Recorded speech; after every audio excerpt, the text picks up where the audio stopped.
Giovedì 15 maggio, Sant'Isidoro. È il 135esimo giorno dall'inizio dell'anno, ne mancano 230 al termine. Il sole sorge alle 5:39 e tramonta alle 20:36. La luna si leva alle 23:52 e tramonta alle 7:04.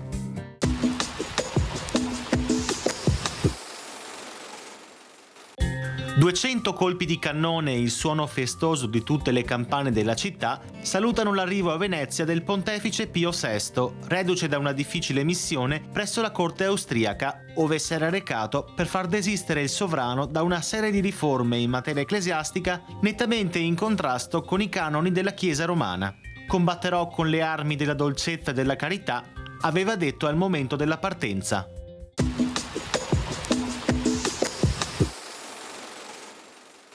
Le previsioni per domani.